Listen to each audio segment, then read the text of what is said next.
So, hello, today is 26th, January 26th, 2025, and we are at home in Salt Lake City at home of Bhaskars. And I'm interviewing Jan about her ancestry. And we met here because we're celebrating the birth of Leon. And around us there is Kate, Oksana, and Andy, and Leon. And the first question, Jan, is just briefly for identification, just say your, your full name, how do you say, unmarried last name, and then names of your kids and the husband, and that's about it. My name is Janet Carolyn Bhaskar, and my maiden name was Whale, Whale. So my father's, my children from my marriage to Anil Bhaskar are Charlotte Bhaskar, Catherine Bhaskar, Alexander Bhaskar, and William Bhaskar. And before my father's name, like I told you, is Whale, Ronald Frederick Whale. He was born in New Zealand, and my mother was Elizabeth Ruth Archer, and then she became Whale. And she was also born in New Zealand. Oh, great. All right, let's now focus on the most interesting ancestor of yours. Just hold on a second. So let's focus on the most interesting ancestor of yours and just kind of what do you know about them? Well, on both sides, I have pretty interesting ancestors on both sides. My father's side was his father was also Whale, obviously, but then his grandfather was on one side was a Whale. He had his father's name was Leonard Whale, so he's also a Leo, and then that man's father was called Francis Whale, and he was one of the first settlers in New Zealand. He'd come from England, and my father's mother and her parents were Finnish. They came from Finland, and they changed their name to Rock, but it was actually Kallio in Finnish. That means rock. So Otto Kallio and Adina Kallio were my grandmother's parents, and my grandmother was Miriam, with the Mirjam, has how they spelt it, but and one of my sisters was named Miriam after her. And then on my mother's side, her parents came from Manchester, England. Okay. So tell me the stories. Like one story is the new settlers in New Zealand. Any more interesting stories? Yeah, my grandfather settled in the South Island, and he worked the land. He was maybe owned some of the land. He wasn't rich by any means, but he owned something. And there was it was called Whale Flats, and then there was an earthquake, and it was no longer flat. So I don't know what happened to that. If you look on a map, you can't find Whale Flats. But yeah, there's a lot of earthquakes in New Zealand because it's not an earthquake zone. My grandfather Leonard came to an unfortunate end because he went out in a dinghy and the weather in New Zealand is quite changeable. It changes really quickly. So he lost his life quite young. He was only probably in his 40s. What's a dinghy? It's a little boat. A dinghy is a little rowboat, like a rowboat. And he went with one of his sons, which is my dad's father, my Uncle Richard, Dickie, we used to call him, Uncle Dickie. They were in the boat, and my brother, one of my older brothers, was in the boat. And he tried to rescue, the seas were really choppy, and they had some coats on because it was cold, so he couldn't save them. And my grandfather's body was found, but they never found my uncle's body. It was a bit sad. It was a tragedy. Yeah. Okay. More interesting story. My mother's parents came. I told you came from Manchester. Well, I think we were always told the story that my nana, my grandmother, had her oldest child, who was my uncle, on the ship coming over.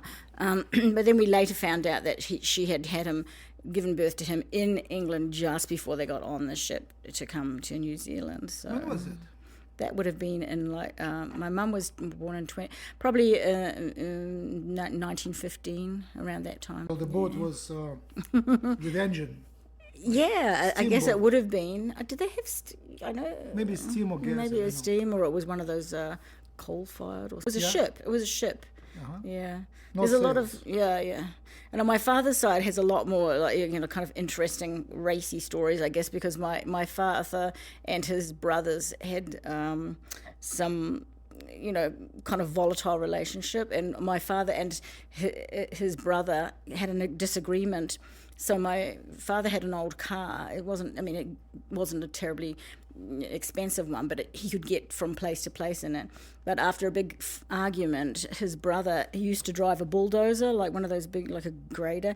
He plowed it into one of those, like a big like a canyon thing, and then covered it over with dirt. So my father never got the car back. Hopefully it wasn't. I don't think it was an expensive one, but that's the sort of thing that they were the ones I was telling Oksana, who decided to try to teach my aunt, their sister, the younger sister, how to swim just by throwing her in the river. Because they heard that, you can teach a young child to swim because it comes naturally if you just throw them into the water. They did, and she almost drowned, but she didn't. So far, all the stories were pretty scary. Yeah. I know. I don't have any really upbeat story. That is my idea of a good story. Like, were there like what did they do? What are the professions? My dad used to do. He was a farmer for other. Like he farmed land, but he didn't own the land himself. He was a farmer, and his brother was an engineer for He actually helped rebuild. After the war, he went to Thailand, I think, and he was kind of rebuilt roads and infrastructure, that sort of thing. Uh-huh. So that kind of civil engineer. My mother had a few on her side of the family. She was an upholsterer. She left school. After school, she just got work making, like sewing and making furniture and stuff like help upholster furniture. What do you mean? That's a word I learned the other day. Labor. At our No, pediatrician. that's not what I was. No, I'm not. But yeah, New Zealand weather's It's easily changed. changeable. Yes, for sure. Yeah. Did anybody go to church? My grandfather, my mother's father, was a lay minister. He was that's the reason he left England, actually, because he kind of disagreed with his family. His family were kind of well off, and they owned a nice kind of area of land outside of Manchester. He became. He was in disagreement with them, and because he became religious, and he went to New Zealand, and he was never ordained as a priest, but he used to do readings in a church and things. And my mother and her brother and sisters were brought up very strictly. They were not allowed on Sundays. They couldn't read or go to movies. They could read the Bible. That was it. They couldn't go to a movie on a Sunday, and that. So it was kind of strict. And my mother rebelled against that. So that was why when I was brought up, we didn't go to church or do anything like that, because she was pretty anti-religion at that point. What kind of church was it? It was called Open Brethren. It was like one of those Protestant churches, but a very small, sort of weird cult, kind of, like some of them. My mum was raised that way, but then as soon as she could get away, like marry and leave Was everything. that rare? Was that a... Well, no, all of her family really stayed in the church and stayed around. But she was a rebel. Yeah, she was rebellious. Yeah. She was pretty much. Did relatives help each other? Yes, they did. Yes, we moved away from that area, so they really couldn't be much physical help to us. But we were all very supportive, and we would always go back to the house there at Christmas time and spend Christmas holidays and things with them. And we had some very fun occasions. There was always a lot of music. Everybody was very musical, so my nana and granddad had a lovely organ, one of the ones that you could pedal with your feet, and then my aunt. Two of my aunts, one was a pianist, a really good pianist, and the other one actually wrote a lot of songs. And she ran a choir and had a lot of, it was a children's choir, so it was for children, but really nice songs, kind of folky sort of songs. And they were good. I still remember a lot of the songs. She cut an album, like there was I don't know who, and I think one of my sisters has it still. The album spinning that record, they were. Yeah, and they were like kids' Vinyl. songs. Yeah, a vinyl record. Yep. And it wasn't religious. It was just like songs for children. Did you take music? Yes, I did. What kind of music music for did friends. you take? Just like theory, and I taught myself to. I used to learn the violin, and then I taught myself. Yeah, I mean they were very supportive. We didn't have. By the time I grew old enough, we had moved to a very isolated farm, and we didn't have a piano there.